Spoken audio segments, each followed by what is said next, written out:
Hi everyone, welcome to tonight's live stream. It is gonna be long, so preparing you right now. Got my mimosa in hand. It is a mimosa evening because there's so much that I need to say tonight. So as per usual, as what I did last time, I'm just gonna jump right into it because there's so much content. Welcome to this live stream. My name is Shakti, and a quick shout out to my patrons who are the literal best. And they are the ones supporting my research and my work, and the link to join our Patreon community is right down there below.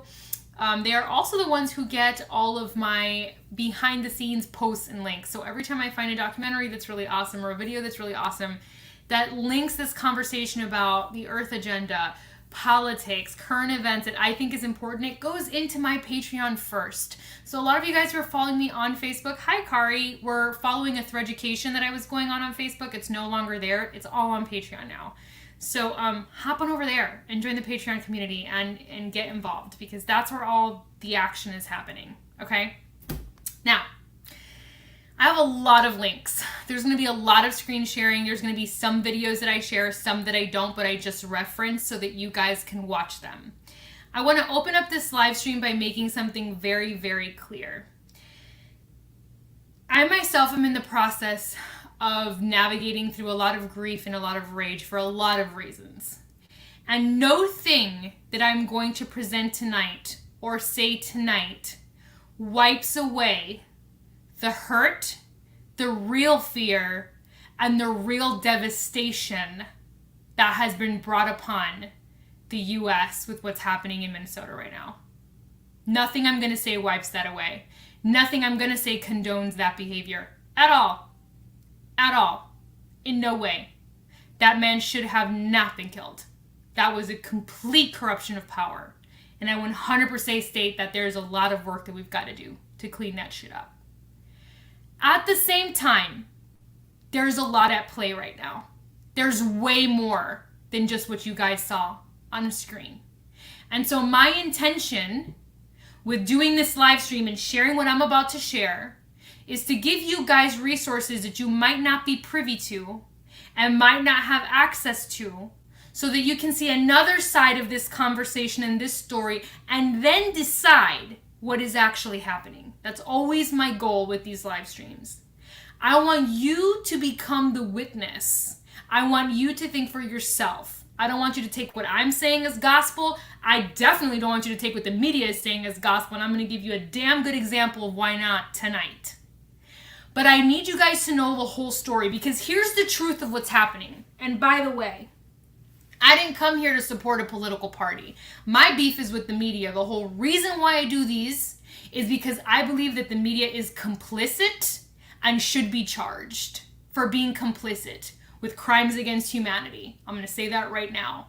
My beef is with the media. It is not with a political party. I didn't come here to support any one of these mofos in the upper echelon of society. That's not my job. My job is to help you as citizens know what's actually going on. And one of the things that is going on very readily is a shit ton of censorship of conservative voices, especially Black conservative voices. And we're going to get into that because y'all might not be ready for that conversation, but we need to have it because we are not hearing from them. And that's not cool. We need to be hearing from everybody, not just the conversations that align with what we think. We need to hear from everybody about what's going on, okay? So tonight I'm going to bring you some real examples of how we're not hearing from that population and how their voice is being inherently pushed aside and they're being told, nah, that's not really what's going on. You don't know. Okay? That's not cool. So I'm here to bring you all the voices, whatever I can. Okay? So that you guys can make your own decisions and decide for yourself what's actually going on right now. Okay? Church. Yes, because the mimosa's in me, so I'm feeling it. Hi, Molly. Hi, Jennifer. Hi, Kari. Hi, Tanya. Again, if you're wondering where my Threaducation posts are, they're on Patreon. They're not on Facebook anymore. You need to go to Patreon to catch the behind-the-scenes stuff that I'm sharing on there, aside from all the perks. You can join for $1. It's $1. You can join and get access to all that information. So it would support my work, which I would love, and it would also give you access to all that information. Oh, I'm on fire. You don't even know, girl. I'm warming up. I'm stretching right now because I'm about to go hard. All right.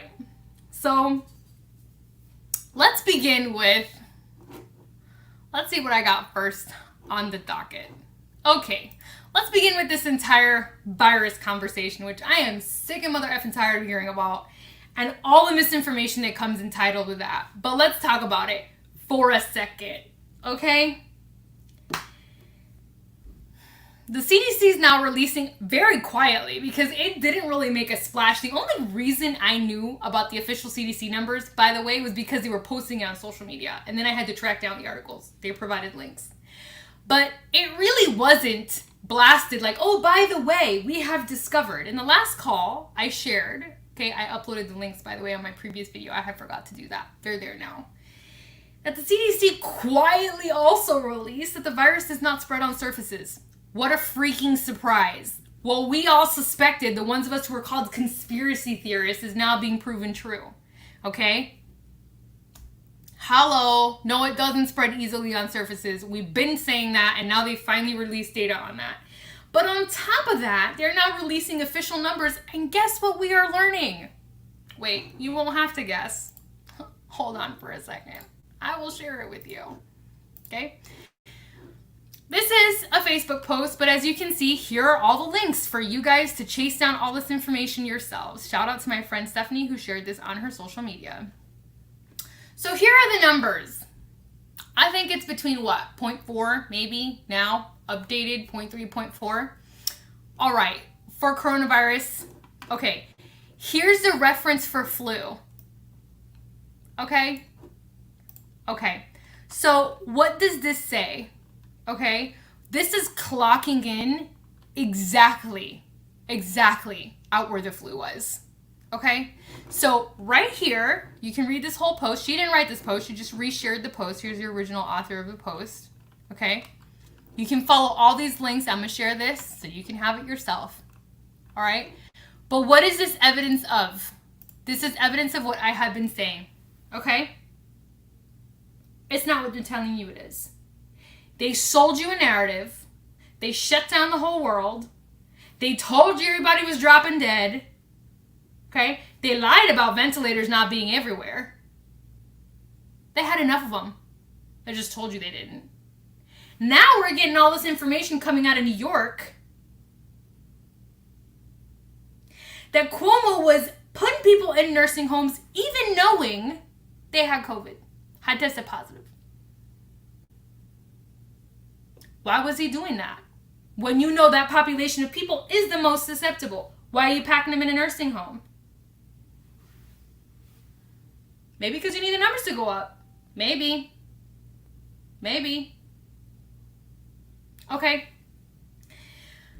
There's an article. I did not have time to pull up this article. I saw this article and I skimmed past it, but I will find it and share it with you. That 96% of the population in Italy that died of this virus had severe 2 to 3 comorbidities. Severe. We are talking about, severe. We're not talking about like they had, I don't know what would be not severe at this point. Comorbidities are lining up to be what? Heart disease, diabetes, asthma, if you have any of those.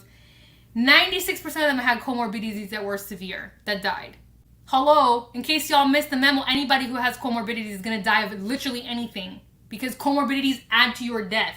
Which, by the way, back to the point I made in last week's video, why am I not seeing the campaign for preventative health measures? In fact, what I'm seeing is a push to remove natural holistic health, right? The FDA is now trying to get rid of people who are promoting natural health, which that is what keeps you from contracting comorbidities, which that is the very thing that prevents you from becoming susceptible to something like COVID. And yet you want to make that a problem? And what message are we sending here? They don't want you well. They want you unwell. They're promoting that. They're banking on it, in fact. This is crazy. I mean, are you guys really seeing this? I shared that on Facebook, actually, that article about the FDA. Hold on, I'm going to lock my video because my child's about to open this door. I know what's happening. Okay. Back to this. Hi, I'm doing well. Thank you. Thanks for joining this live stream. You can ask me whatever you want, but I have the opportunity to not answer you back, by the way, YouTube viewer. Okay. So, there are all the links for you to follow. What we know now, it is not as deadly as we thought it was. That was just not true. Okay? All right.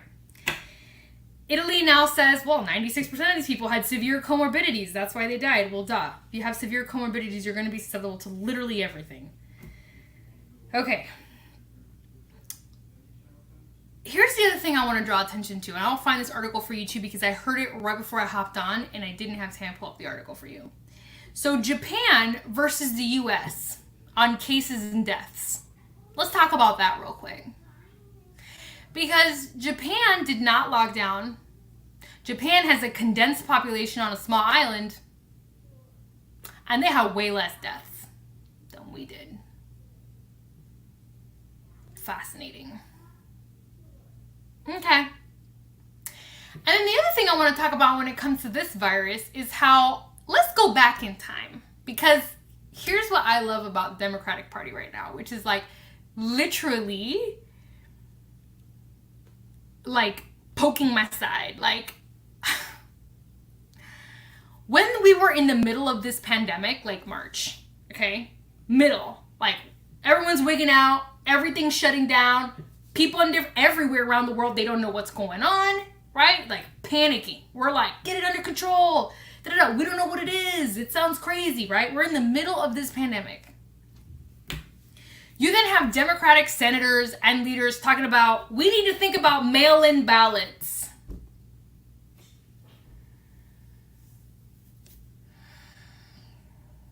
Homie, why are you talking about that right now in the middle of a pandemic where people are dropping dead and we don't even know what we're dealing with? This could be the very next Ebola. Why in the world in March are we talking about what's going to happen in November, dude? I'll tell you why. Because they knew. Because this was programmed and planned. That's why they're talking about it in March, in the middle of a pandemic. Because they don't actually give a crap about this and it's not about the virus. It's about mail-in voting. That's what they want you. I mean, why are they talking about it? Why are they bringing this up? Why does that matter? And as much as I do not like Trump, because I didn't vote for him, I'm going to reiterate that. I wasn't the person who was like, Trump all the way. I'm not that person, okay? Even he was like, why is this a conversation piece? Why is this even a thing? And every single one of us should be asking ourselves that question. Why now, in this very moment, even now, this is becoming a point of contention. Why are we having that conversation? We're recovering from a pandemic. People lost jobs. They are struggling. Like, why are we having that conversation? And let's talk about one of my favorite people right now is Kayleigh McEnany, who is I guess she's the press secretary for the White House. This is her job now. She just got assigned that job recently. When she addresses this specifically, I watched her press conference. I think it was from yesterday. It was her most recent one. And she addressed this thing about the mail-in voting. And here's what the journalists missed the point, and here's what a lot of people don't understand. There is a distinct difference between an absentee ballot for a reason, which is what she said, and massive automatic mail-in ballots, which is what we're talking about, which is what's being pushed for. Those are two different things, okay? And to her point, and to the point of many of you who are commenting right now on this thread, dead people are getting mail-in ballots. Ballots are accumulating 65. Postal people are being like, there's 65 ballots outside of one person's house right now, randomly. They're ending up in dumpsters. Okay? That doesn't work. Okay, that's the problem. And she specifically addressed that, which I might play a clip of today because she did such a great job addressing that. And I want to talk about another thing regarding her press conference that was really important. But understand that the fact that this has been a conversation piece by Democratic delegates since March is very concerning, extremely concerning, Because why is that the focus of your conversation point, and why do you even care right now when your country is freaking out thinking they have a freaking Ebola virus ravaging its people? Why are you talking about that? There's no excuse for that. And someone's going to try and come up with an excuse? No. No. Don't care. Like, what? Anyways. Moving on from that. Not really, because we're still going to talk about the virus. Because I want to show some numbers, too. Because I saw this graph shown a couple of times, which was comparing Republican states to Democratic states and the COVID count. And the first time I saw that image, I ignored it because I was like, maybe the Democratic states just have more people in them. I mean, it's a total possibility. You got a bigger state, you got more representatives, maybe it's possible. And then someone shared an image comparing the populations in both groups of states, and they were comparable. And I was like, okay, maybe now we need to talk about it. Maybe now we do. So I'm going to share that image with y'all right now. Okay? All right. Let's share that image, shall we?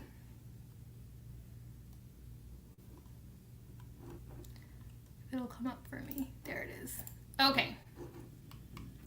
Let's look at this picture right here. He's like a famous person who's all over Twitter and stuff, and I don't agree with everything he says. He's kind of a loudmouth, and it kind of annoys me sometimes. But this image was worth talking about. Okay, so let's look at these U.S. deaths. 519. We're going to look at these numbers real quick. Y'all want to look at Republican states population, Democratic states population. Really, I mean, some of a difference, but pretty comparable. But then, look right here, though. Those bottom numbers. Okay. For the population difference, this makes 0 cents. 0 cents. Those numbers do not add up. Plus, P.S. and by the way, which I do not have that link up here, Johns Hopkins is reporting different numbers in the CDC.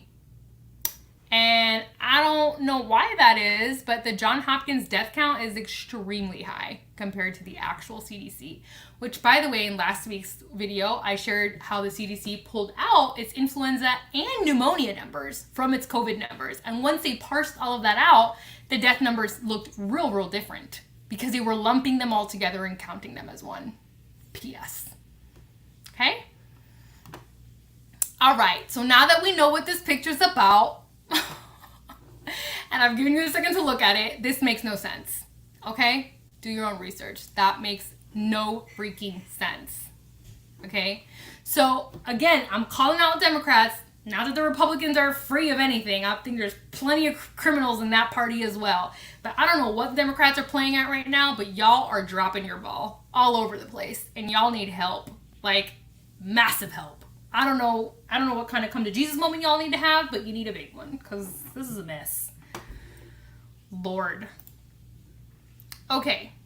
The next thing I want to share about this virus, which was actually shared with me by one of my patrons, so thank you so much for sharing this. I love when you guys send me information for me to look at. It's super helpful. Okay, where did I save? I wanted to take a clip here it is. So it's a study, and I'm going to show you this study real quick. It's on PubMed, so it's an actual study. And what this study reported and why this study was so important, and again, I'm just going to share this. Let me share the study. It looks really convoluted, but at the very least, you can see that it's a study, and then you guys can look it up on your own time. Right here. A study on infectivity of asymptomatic SARS-CoV-2 carriers. Okay? So that is a study that I am referring to. All right? One asymptomatic carrier, which is, by the way, the argument and the reason for everybody wearing a mask. The argument and the reason is well, everybody needs to wear a mask because you don't know if you're an asymptomatic carrier. You could be harboring this virus inside your body and then go out and make everybody sick, right? That's the argument for this. One asymptomatic carrier infected 455 people, aside from 6 people reporting either respiratory symptoms or fever. Nobody tested positive for COVID-19.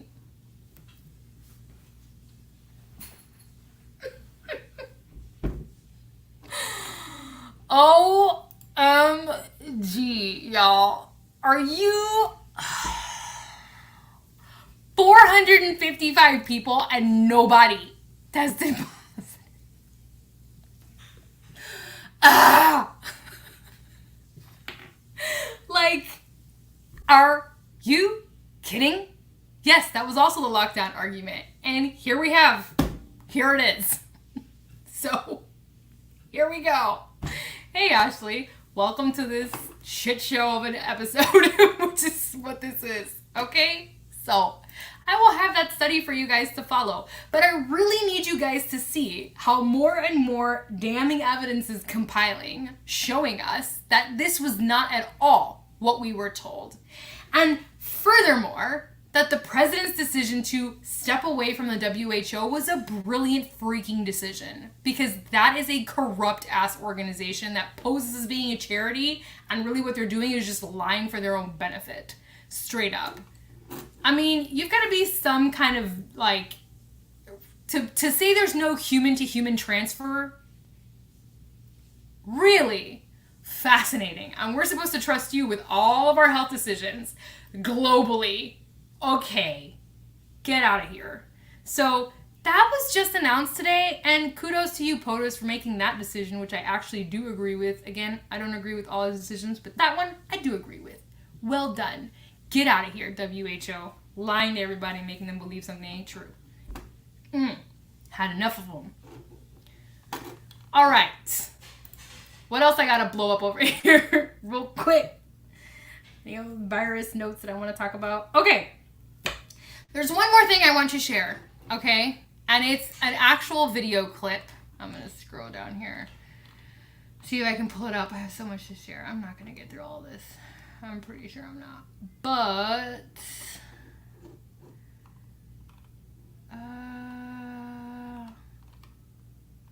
it's a praying medic video that I wanted to share. Okay, so it's a praying medic video, and I'll have to go back and find it. And I've quoted him before, but it's a specific part of the video, which is at like 20 minutes into that particular episode and show, where there's a doctor speaking out in California about her use of hydroxychloroquine and how she'd been using that forever. I mean, she'd been treating people with that forever. This drug has been... This is the irony about this right now, okay? The FDA all of a sudden, and I mean, the WHO is like, no, we gotta stop the use of hydroxychloroquine, a drug we've been using for 65 years because of safety precautions. But we are going to expedite a vaccination and skip all of the regular trials that we already do, which aren't enough to get to the public.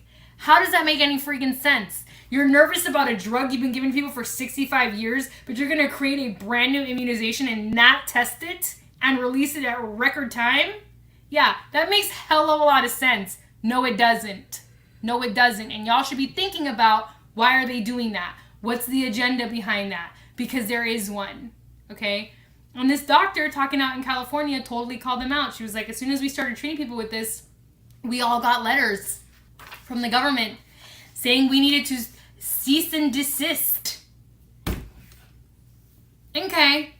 Like, literally being like, we have to be very careful giving people this medication because it could be a liability, scaring the pants off of doctors and threatening them with their license. Of course they're going to stop treating them. Hello. Ain't no doctor going to willingly hand over their license. Okay? This is the kind of bullying, and we're about to get that with the whole contact tracing. I'm about to show you a video that's going to should scare all of your pants off. Okay? Because they're making everything seem like it's so voluntary. Like, you can just voluntarily do contact tracing. Well, I have a video for you guys from a woman who became a contact tracer. And she made an entire YouTube video about what actually that means. And I'm going to show you a clip that should make everybody nervous, because it's not what they're showing you it is. Okay? Also, yes, thank you, COVID, for bringing up the fact that a guy almost died on the trials of the new vaccination, by the way. And I shared in last video, towards the end of the video, that the Moderna study had a 20% adverse reaction. And the title of the article read, huge, promising new vaccination. I'm like, promising with a 20% adverse reaction? Since when is that fucking promising? If I had a 20% margin of error in anything that I did in my life, nobody would be calling that freaking promising. But all of a sudden we're looking at an immunization and that's promising? Get out of here. On top of the fact that 20% adverse reaction on a completely healthy population is not the population of the US, PS, by the way. The majority of people in the US are struggling with chronic disease, and you put that very same immunization into someone with chronic disease, they are not going to react like the people who were healthy in your trial, okay? And if 20% of the super healthy people nearly died, imagine what's going to happen to the rest of the people that are having chronic pain and inflammation in their body. Not good, okay? Fucking ridiculous. This is ridiculous is what this is. It's a crapshoot. All of this. Next. Okay, let me pull up that video from the contact tracer. Because now they want to sell you on contact tracing, and they want to tell you it's voluntary. Anybody can sign up for contact tracing. We will find you, and then we will help the other people who might have come in contact with you stay safe. Yeah, okay. No, thank you. And this is why. I have it saved right here. Contact. Okay, so at minute 37:30. So I'm going to open up this link real quick. And I'm going to skip to that part of the video. And I'm going to share it with you guys so you guys can hear in real time what I am talking about. Don't take my word for it. In fact, this video will be linked in the bottom of also on the website of my description. So what I want you guys to do is I want you to just go back underneath my YouTube video and just follow all my links. I do that so that you guys can have access to all this information. We're going to start right there. That's a good place to start. All right. Share my screen. And let's do this right here. The documents that are out there. This is right on his website. He's already rolled out the plan. And basically you can read this. Request for voluntary quarantine. This is for somebody a legal guardian at. It tells you to go and remain at the address by the date and time. And then I love this. It is very important that you comply with this request for voluntary quarantine. Remember, I'm not sick. Nobody's sick. Your health and the health of others depend on it. If you do not comply with this request for voluntary quarantine, we may use a detention order enforced by the police to assure your compliance. That's the strangest voluntary request I've ever received. Okay, so let's talk about that real quick, okay?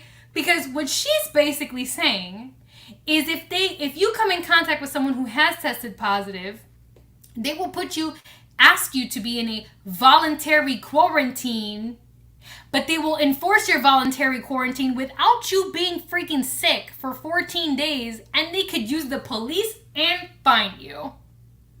Are you freaking kidding me right now? This is bananas. This is the craziest thing I've ever heard of. And it gets worse. Y'all need to watch her whole video. It just derails from there. Okay?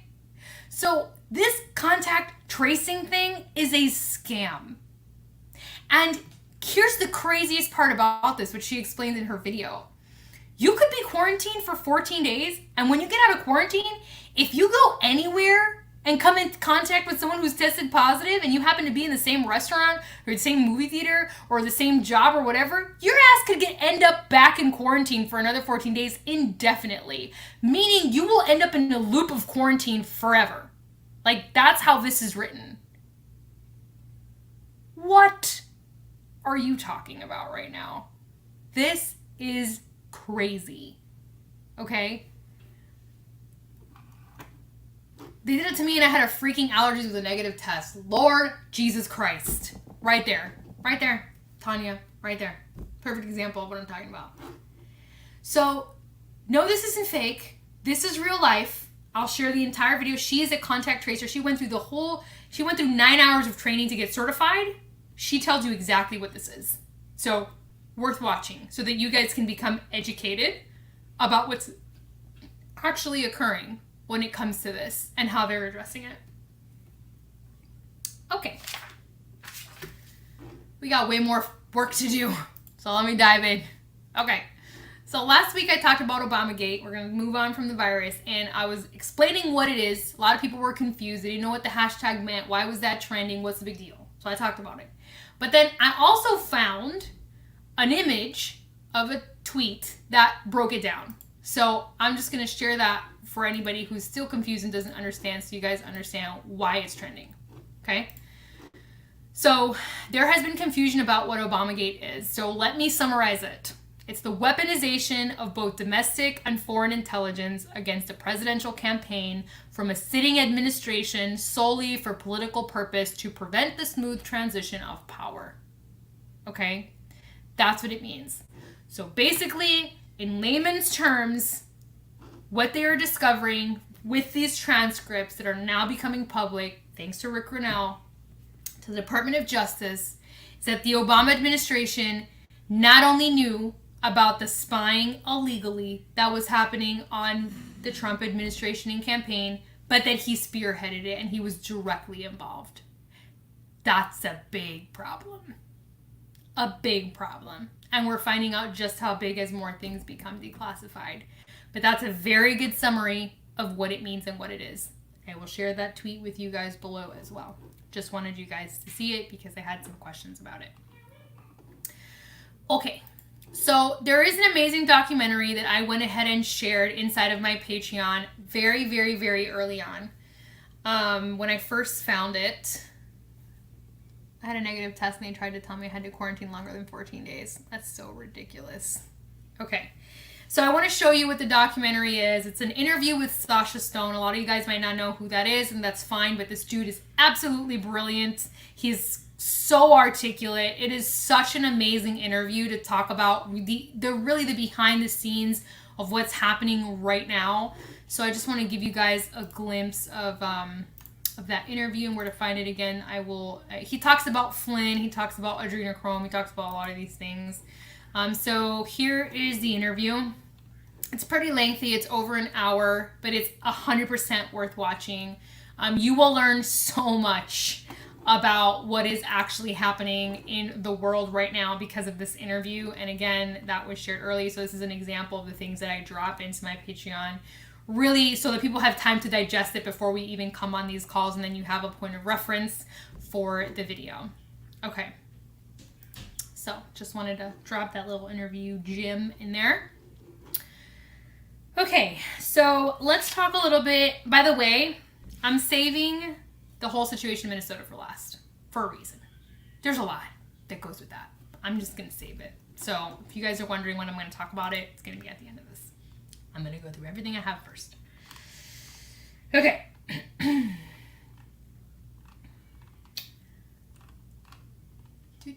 Scrolling. Okay. So before the George Floyd incidents happened, a couple things happened. Two things happened. There was an incident with this woman and her dog at a park, and I feel worse for the dog, actually. The dog got the short end of the stick. He got removed from his owner and freaking got choked. Terrible. Anyways, calling the cops on a black dude who was bird watching, right? So that happened.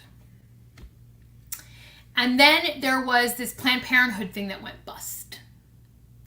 And if y'all don't know about the Planned Parenthood thing, let me just preface this by saying that a while back, right, some leaked footage went forward about people, executives in Planned Parenthood selling organs for profit. And they declined that after it was secret footage, and then when it went public, people were like, no, we don't do that. They signed a consent form. We use it for scientific purposes. We don't profit from it. That was their position. Well, a very different story has since then come forward. And we're going to talk about that. Because I was one of those people who was very pro Planned Parenthood, and I do think they provide some essential services that are really, really important for women. I've been there before, for when I was really, really young. But what I've learned about the cabal, and what I've learned about these dark forces that be, is that they like to mask what they do. So they never just do black business out in the upfront. What they do is they do black business, and then they'll like come in with this like black magic in the background, and then in the foreground they do this like, look at us being philanthropists. That's all what they do, right? They cover their dark magic, their black magic with this philanthropy out in the front, okay?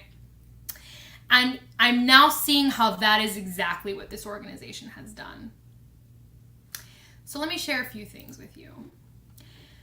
So in this video, which again, I'll have linked below so you guys have access to it yourself. Okay. This is the video I think that they were talking about originally that leaked, where they were just people talking about how they were selling. I'll play a little bit of it. I won't play the whole thing, but I'll just play a little bit of this video. Cases yesterday, and I knew exactly what we needed, and I kind of looked at the list, and I said, all right, this 17-liter has a... Negotiations, the person who throws out the figure first is at a loss, right? So. And if they can do a little better than break even and do so in a way that, you know, seems reasonable, they're happy. Getting samples, brain, kidney, thymus, liver, spleen, femur, bone marrow. How callous does one have to be to rob a That baby of scene, life oh and my then charge God. others This scene was for real the hard to pieces watch. of the corpse? This is beyond disturbing. I want a Lamborghini. I want a Lamborghini. Fascinating. Okay, so I believe that was the original video that was leaked a while back. People were like, oh my God. And then people came out to defend them and they were like, no, it's not what you think you heard, right?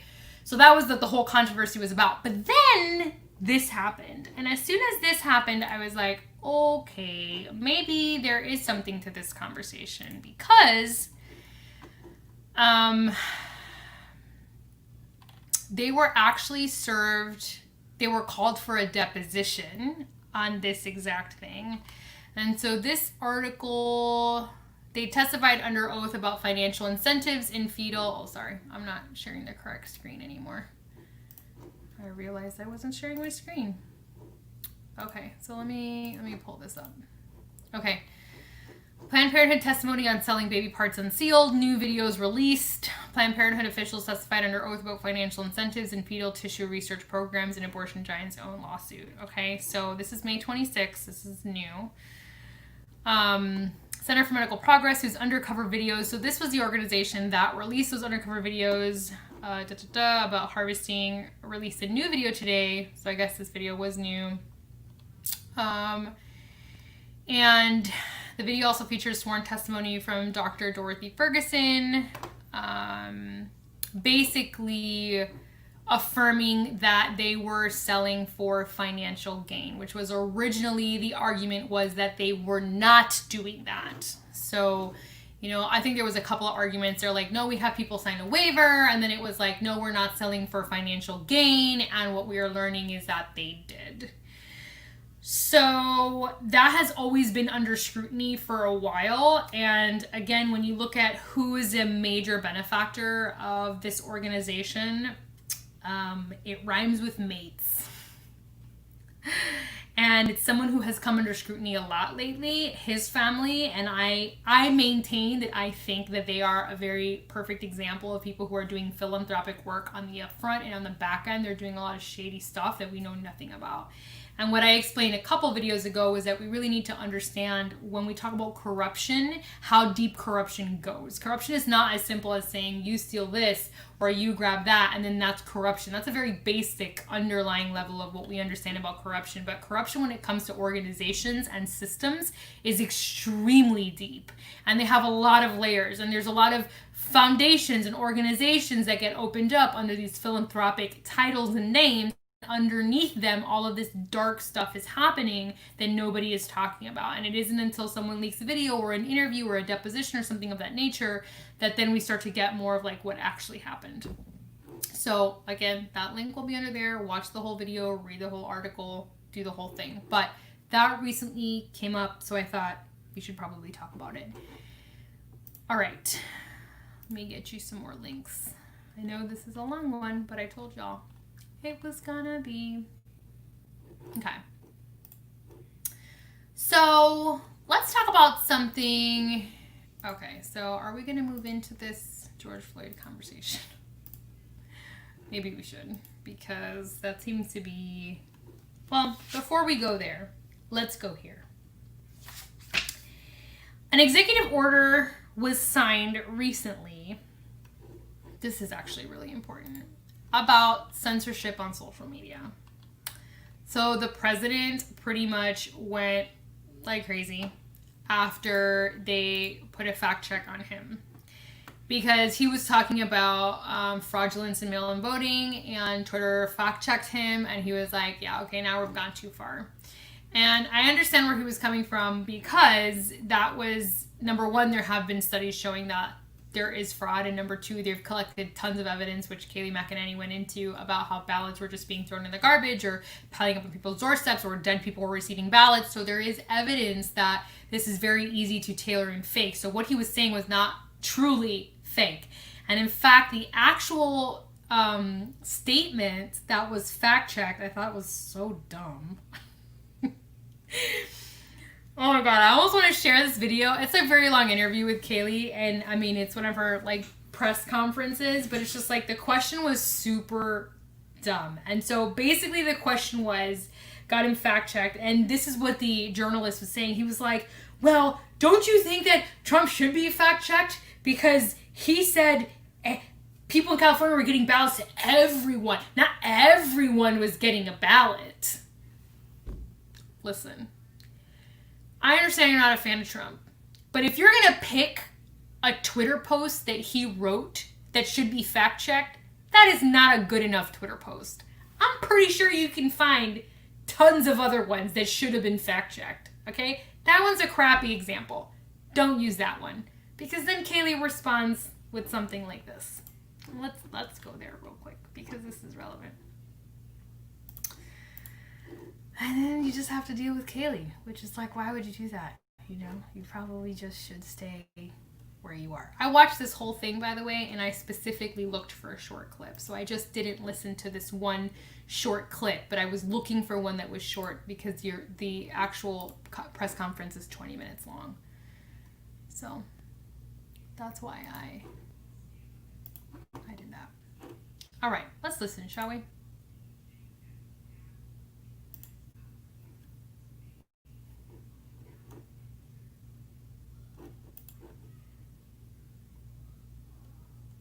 I hope it works.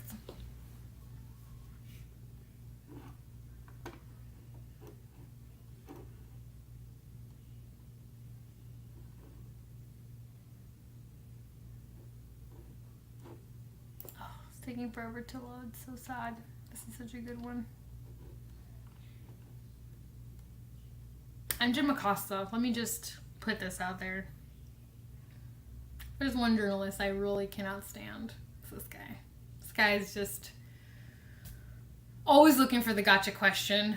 What a massive waste of time. Get better questions. Be a real journalist. Like, stop being inane and giving bad examples, in my opinion. Oh, maybe this will play. Sorry, this is taking long, but it seems like it's buffering. But this is the short one, which is a minute, and this is the one that I wanted to share. The other one was too long. Why is this taking so long? Alright, so we're going to let that load for a second, because for whatever reason it's taking a real long time. And I'm going to get back to that video. But anyways, the executive order was basically to ban censorship, because as I mentioned earlier, what is happening is that social media accounts are banning conservative accounts or conservative posts way more than they are liberal, and basically that's just not fair. That really goes against First Amendment, to be able to give everybody a voice so that everybody can hear everybody and then decide what they want, period. So while that video loads, I'm going to share an example of shitty journalism, okay? And someone shared this, and the reason I even found this article is because someone shared this. Shouldn't the president be fact-checked? Especially this president who has made so many false and misleading statements that has put, fact-checkers to work across the world. I mean, he's... Sorry, I was playing, so I want you guys to see it.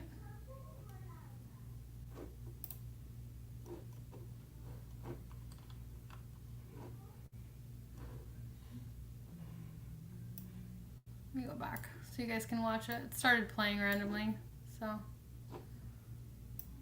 there we go.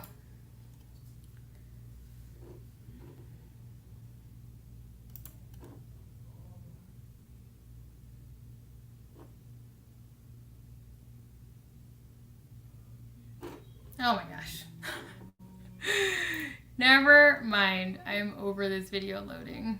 Alright, so I'm going to share this article instead because it's I want to give you an example. As always, I like to show you like what to be aware of when you're reading articles or sharing articles. This is a good example of what not to do. So someone shared this article, Trump signs executive order against social media companies. So right out of the gate, this is a false title to an article. He did not sign an executive order against social media companies. He signed one against the censorship on social media companies. Those are two very different things. So just right away, you know what this article wants you to think about the executive order that was signed. And then it goes into President Trump on Thursday ramped up his war with social media companies. That's not biased at all. By signing an executive order that aims to curtail their legal liability protections. Okay. So basically what he is removing, and what many people didn't know about social media, is that they were safe from persecution. Basically, no one could sue them for violation of First Amendment right, for censorship. They were completely protected, right, from liability. Well, he's removed that now. So if someone gets censored or someone gets shadow banned or something of that nature, they can actually pursue legal action against these institutions. Rightfully so, because we all maintain First Amendment right of free speech, and no corporation or institution should have the right to take that away. Okay? So he did not sign an EO against social media. Okay? He signed one that makes absolute perfect sense so that they would stop violating a constitutional right. Be very wary of titles of this nature, because titles of this nature want you to think a certain way. I see it time and time again, and people always fall for it, and it always makes me livid that people fall for that and continue to share that kind of stuff. Hi, Patty. I did read about that Twitter post. Yes, Kobe, I did read about that. Kaylee talked about that in her press conference, which if I could share the press conference would be really amazing. I'll put the link to the entire press conference on underneath of my video, but I just really wanted you to see how she addressed the whole fact-checking thing. And I'm going to try it one more time to see if it'll work for me. Hopefully it will, because this was such a good video, and I just really wanted to share it with you guys. For some reason, it's not playing the way that I would like it to.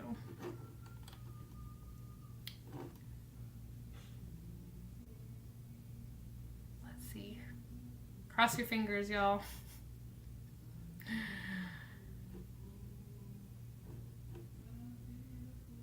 Yeah, it's not going to play for me.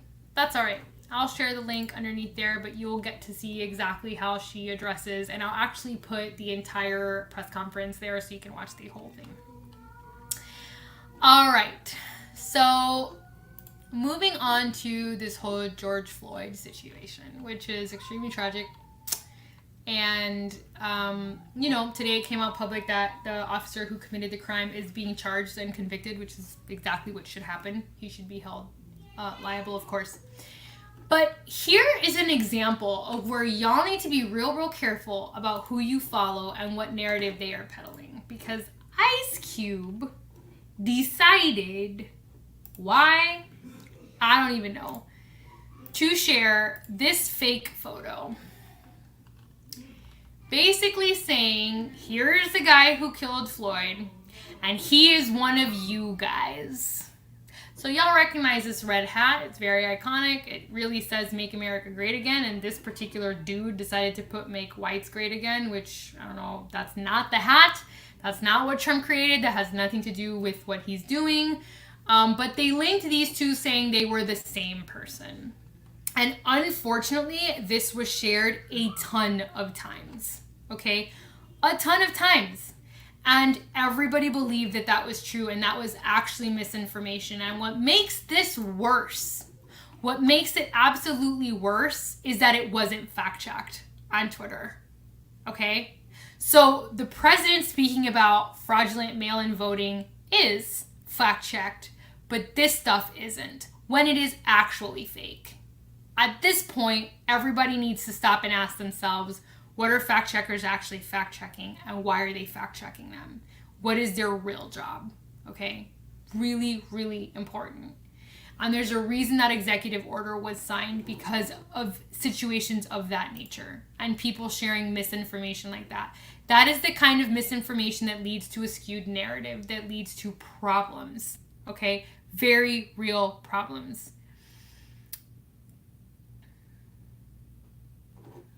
White House might be on lockdown. I'll find out and I'll report on that inside of Patreon. So then I have a few things for you guys to look at. And again, a lot of people are not going to agree with this, and that's absolutely fine. But here's what I want you guys to understand. My belief is that this entire George Floyd situation was not random. Oh wow, they deleted the Yahoo article I was going to share. Real good. Okay, so now I can't share that. It's amazing how things disappear these days. Okay.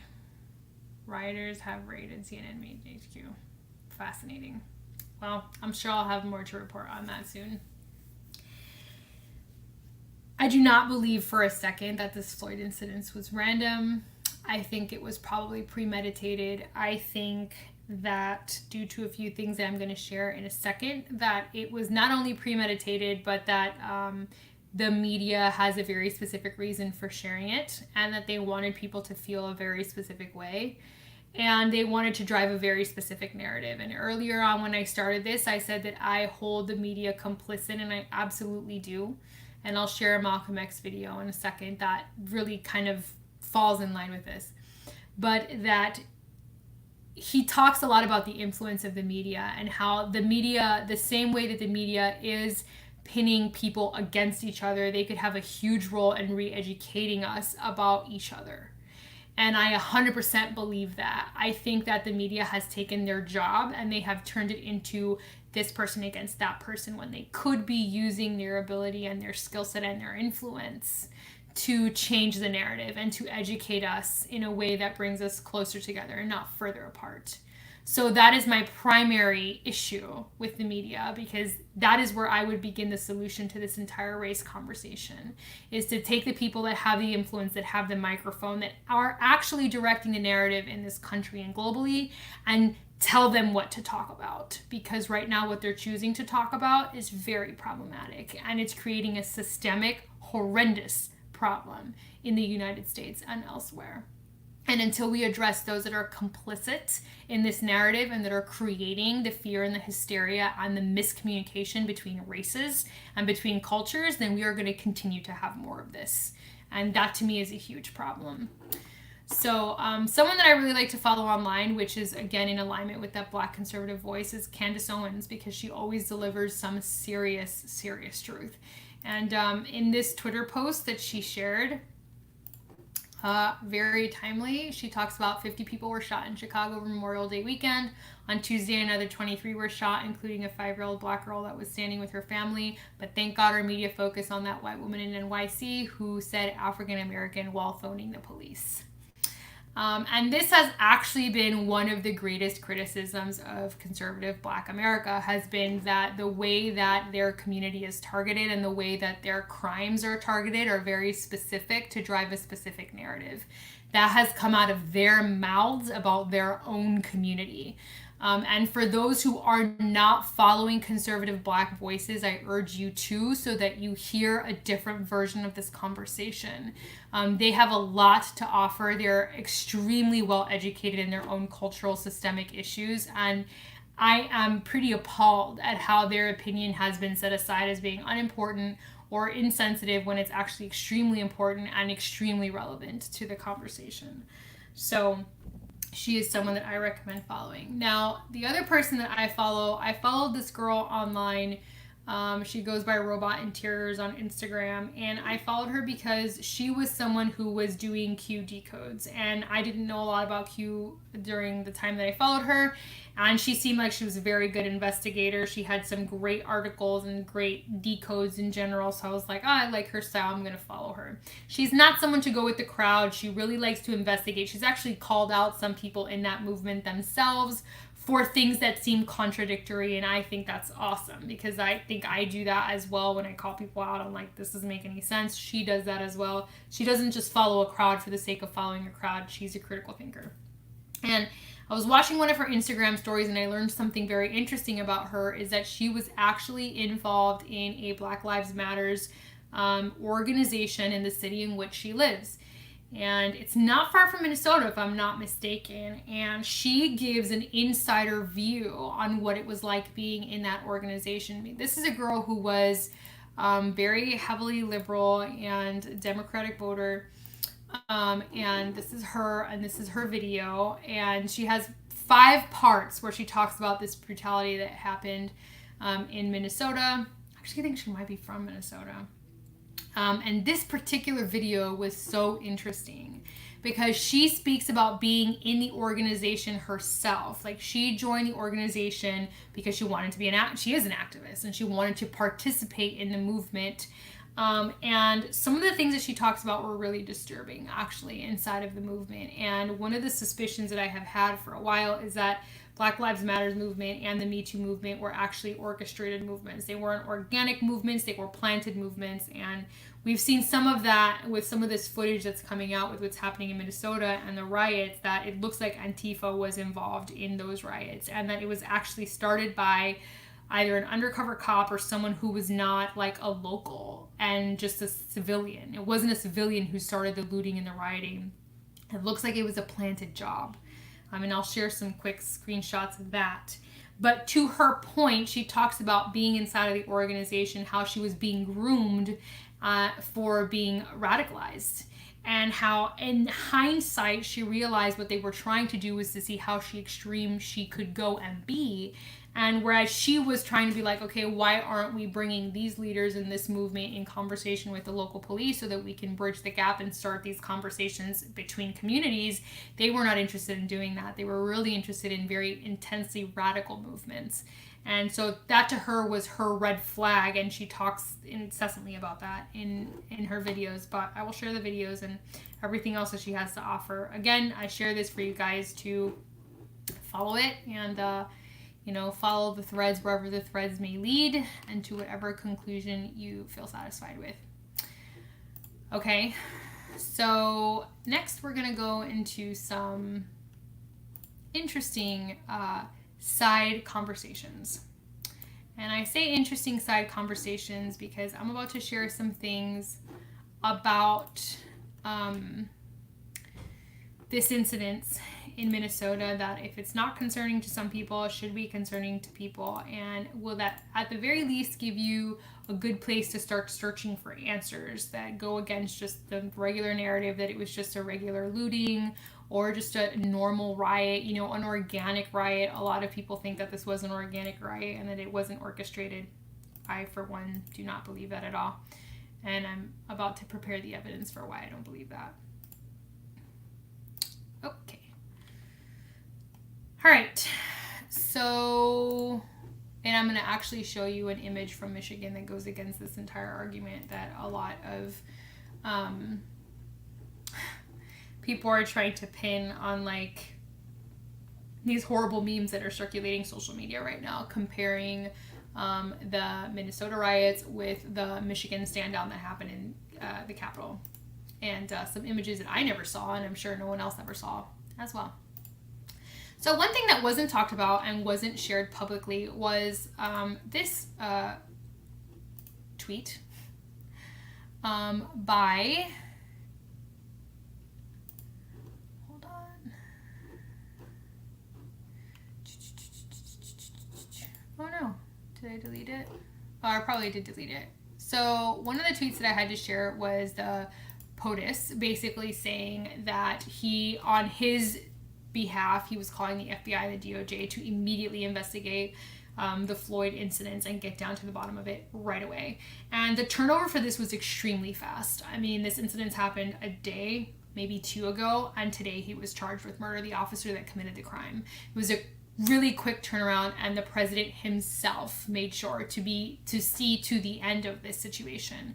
But nobody was talking about that, of course. They just continue to crap on him because that goes along with the narrative. They want to blame him for white supremacy. They want to blame him. They want to make him the face of all of these problems instead of showing how he is contributing to a solution.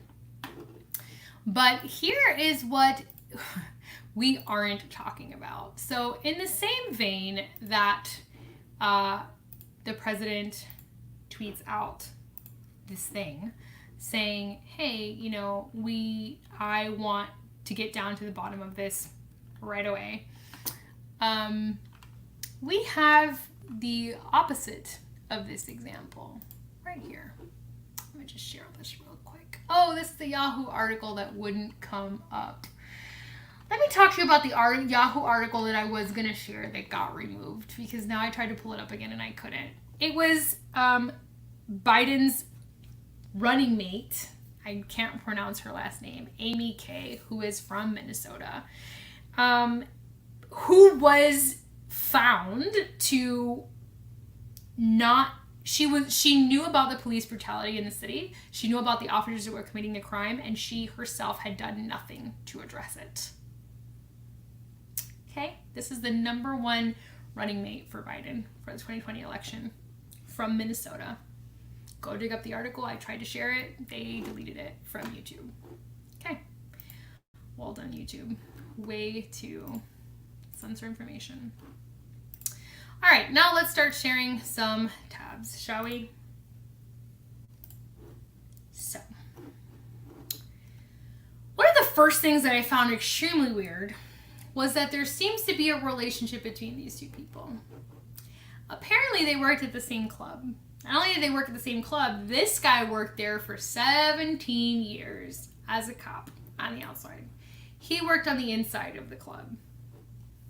All right, now, you could say, rightfully so, we don't know if they knew each other, right? Like, we don't know. Maybe they didn't know each other, right? Maybe it's possible that these people worked in the same place and never saw each other the whole 17 years that guy worked there.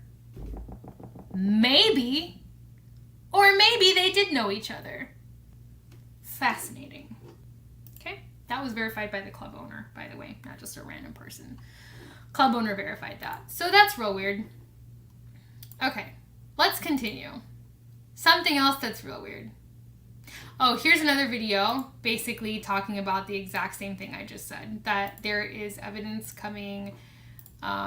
This guy says, do you believe in coincidences? There is evidence that is showing up that they actually knew each other. While Maya Santamaria says the two men worked for her as recently as last year, she says she does not know if Derek Chauvin and George Floyd ever actually spoke to each other. The first time she saw this video, Maya Santamaria says it took her a moment to make the connection. Because my friend sent me, said, this is your guy, the guy who used to work for you. And I kept saying, it's not him. And then they did the close-up. And that's when I said, oh my God, that's him. She says now former Minneapolis police officer Derek Chauvin worked security for her at El Nuevo Rodeo for 17 years before she sold the club just months ago. He sometimes had a real short fuse, and he seemed afraid. When there was an altercation, he always resorted to pulling out his mace and pepper spraying everybody right away, even when I felt it was unwarranted. Even more surreal, Santamaria says, is that George Floyd, the man pinned under Chauvin's knee on Monday night, worked for her too. I didn't recognize George as one of our security guards because he looked really different lying there like that. And it wasn't until I saw the pictures of him come up, then it snapped, and one of my employees said, look, Maya, he worked for us. Okay, so there is video evidence of actually the owner of the club talking about, yeah, and she sold it just months ago. Also weird, okay? They worked together. She sold that very same club months ago. What are the chances the guy who's worked there 17 years didn't know Floyd? Come on. Y'all know everybody within like 6 months of working somewhere because y'all nosy and you know it, okay? Now Now here's where it gets even weirder. It gets even weirder, if you can believe it. And here's how. His neighbors, this police officer, didn't even know he was a cop. Allow me to explain, shall we? You worried? What do you got to be worried about? Yeah, well, Yeah. they're... Did you know the Chavins? No. You know what? We didn't. We didn't know he was a cop. I didn't know he was a cop. Were they friends with anyone? Oh, we were just talking about it this morning. Or this afternoon. What do you guys think about what happened? That's terrible. I've, Don't agree with him? Oh, no. Who would agree with that? Who would agree with that? that's amazing. Neighbor don't like him. That's sad. Nobody likes him? Actually, just discussed this afternoon. Who So, said that? did they stay like to themselves? Is that why? Oh, Who said nobody liked it? Which neighbor said he Why did they? I shouldn't say we didn't like it. The wife is very Very nice. I think they have adults.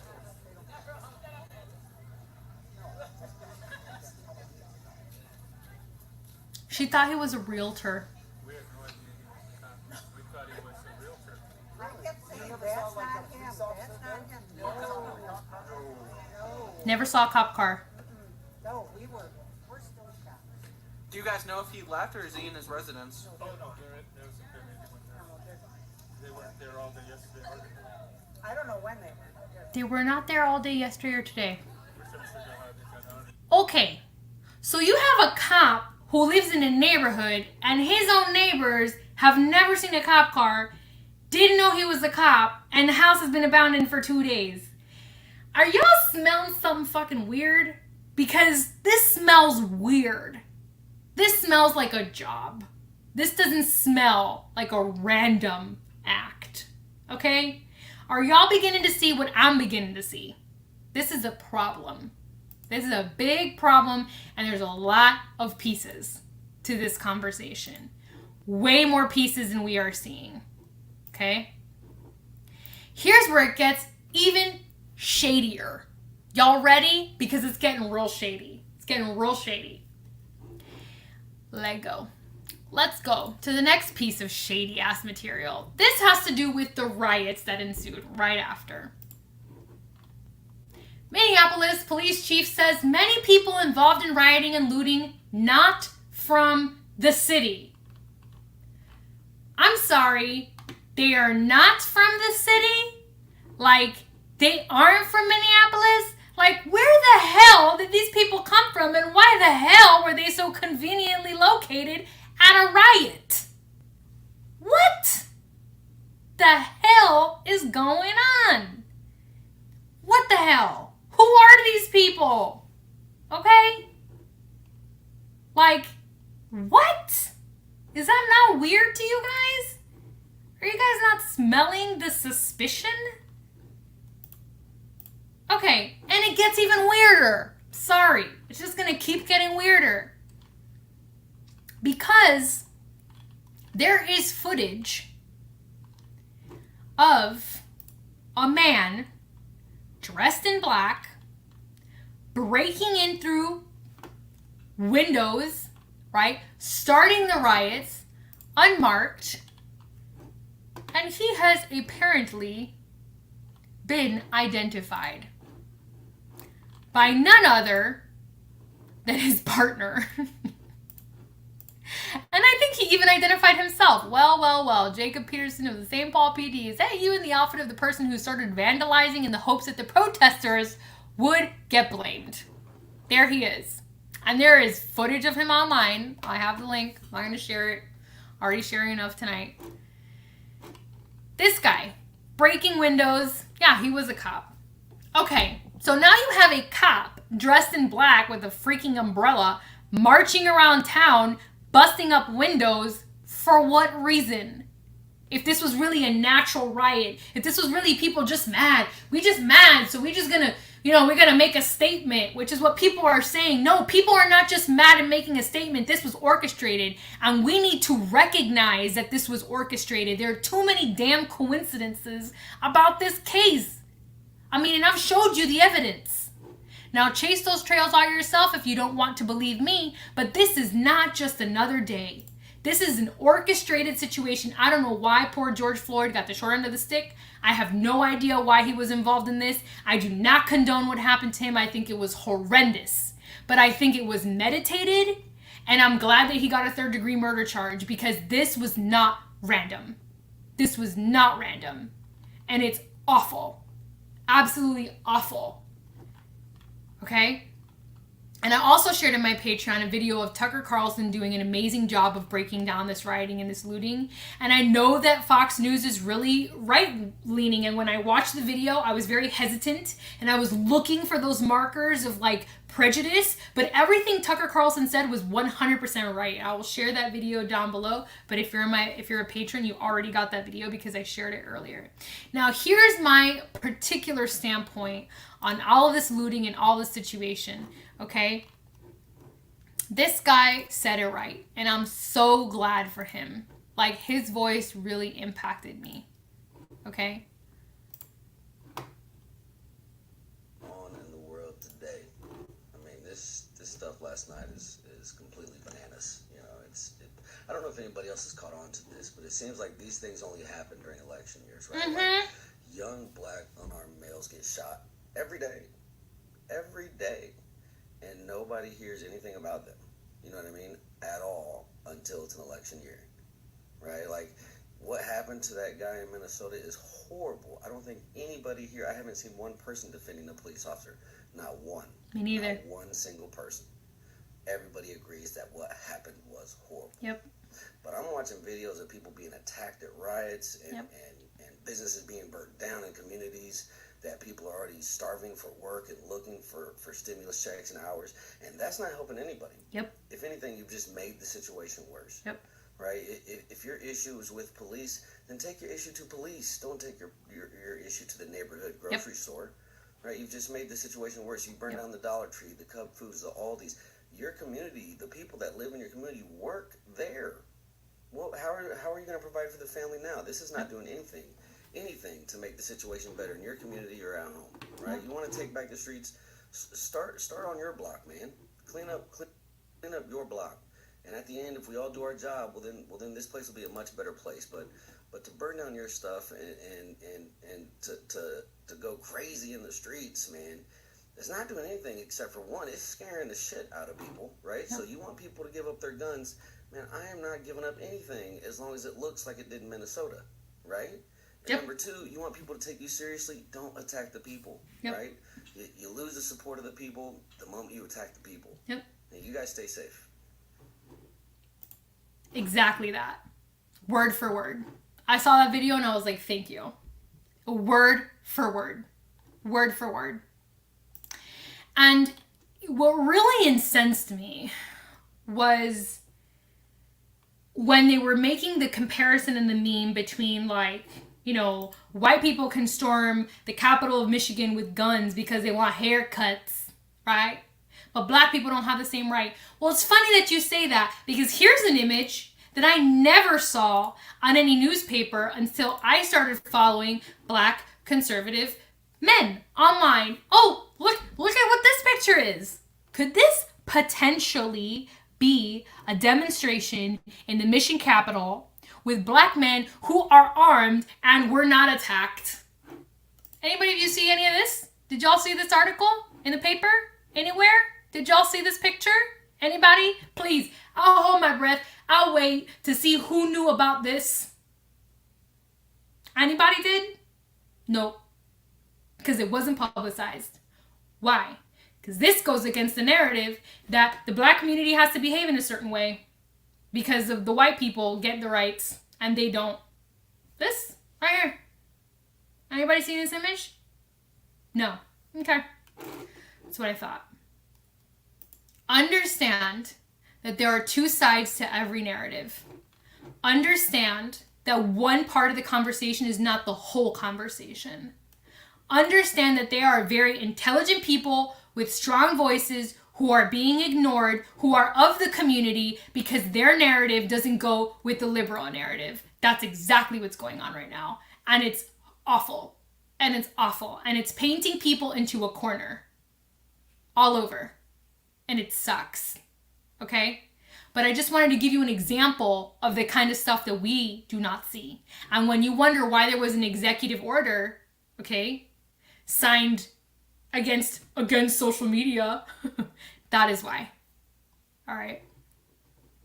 There's one other thing I wanted to share that I found really interesting about the SpaceX launch that was scrubbed. Because some of you may not know, yeah, I also have a statistics report that I'll be sharing below the video about who dies from what, so hold for that. But SpaceX Force was supposed to launch for the first time in over 50 years, a crew to outer space, and it was scrubbed 17 minutes before it was supposed to launch. Why was that? Well, there's this theory that there was going to be an attack on the launch. But here's what I found so interesting about the name of the operation. You guys know the name of this operation for Space Force? Some people are not going to find this significant, but those people who follow my alien stuff are going to find this really significant. It was called, see if this name, oh yeah, the capsule called the Crew Dragon. What an interesting name. What an interesting name for this operation, the Crew Dragon. Funny because those Draco reptilians originated from the dragon people. And here we have the Crew Dragon, the first space capsule to be launched with people from the U.S. U.S. born into space. Okay, fascinating. A little fun fact there. I'm glad to be semi-retired at 44 on my rural property. Amen to you. Good going. Good choice. Good choice. I'm stocking up on my weapons. I'm just going to throw that out there. I'm happy to own them. So wasn't that interesting about the name of that? Anyways, here's the other thing I want to say, and I want to close up this Floyd conversation because I've given you enough facts. I've given you enough paper trails for you to go down and really follow that rabbit hole, and I wanted to give you another side to this conversation. But when Kayleigh McEnany opened up her press conference, okay, the first words out of her mouth were about George Floyd and expressing her condolences for this horrific incident. The first words out of her mouth were that. That's how she opened up her conference. And do you want to know what the first question out of a journalist's mouth was when she opened up her conference? The first question out of a journalist's mouth, living what we are living right now. Well, I'm so glad you landed on my channel. Yes, I do these every Friday. The first question out of a journalist's mouth was, he wanted to know when the COVID death count hit 100K, why it took the President of the United States of America so long to tweet about it. He said the numbers came in at 6 p.m. He wanted to know why it took POTUS until 9 a.m. to tweet about it. If you want to know what this country gives a shit about, if you want to know what these journalists and these media jerks actually want you to pay attention to, it isn't about innocent people dying. There's your hint. It's about stupid shit like how long it took a freaking individual to answer a freaking Twitter. That's what he came with. Are you joking? And you call yourself a journalist? You should be ashamed of yourself. Every single one of you should be ashamed for attending a conference of that nature and asking such a stupid, inane, gotcha question like that. How insensitive are you? How insensitive are you? My blood wanted to boil. People are rioting. An innocent man is dead. And you bring that question to the very first question of this press conference. I hope you never live that down. I hope that video lives on in infamy. Unbelievable, irresponsible journalism. irresponsible. Completely irresponsible. And I cannot wait for the day that all of the media is held accountable for that. That's treason to the American public. Absolutely. 100%. I can't wait. Cannot wait. I will share that entire recording so that you can see it for yourself. So for everybody who wants to believe the narrative that it's the Trump administration that are white supremacists and they are championing all of this hate, that isn't true. That's the narrative you're being sold. And we're buying it because we can't open our freaking eyes to the greater darkness that lies in this country that's totally trying to convince us to hate people that have nothing to do with this problem right now. It's a much larger problem than that dude, okay? And it's way older than him. Didn't start with him. So take it to the source if you really want to pick a fight, okay? And start really understanding what's happening deep down, okay? Read both sides of the conversation, not just the side of the conversation that agrees with your beliefs. Read everything. It matters. We don't have the luxury of being ignorant or being asleep. And if you don't have the time to do the research, come to conversations like these. There's plenty of people doing this online. I just happen to be one of them. Join my Patreon. Become educated. This matters. This is so important. If I ever think of running for Congress, I will stay far away from Congress as long as Congress is what Congress is now. But thank you for your vote of confidence. Once it becomes a clean operation where we actually have a real Congress, not run by cowards and bribes and lies, I might consider that. But other than that, I have no interest in being a part of that ratchet ass game.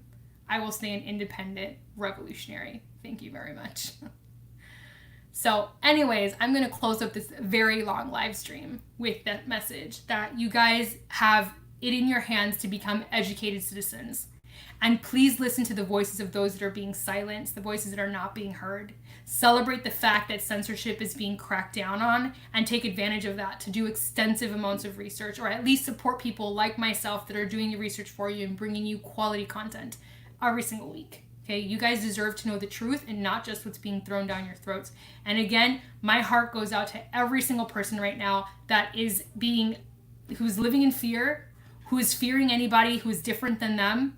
My heart goes out to communities right now that are burning, that are suffering, because I'm heartbroken to see it. I can't even watch the footage because I'm disgusted that we've been played the way that we've been played.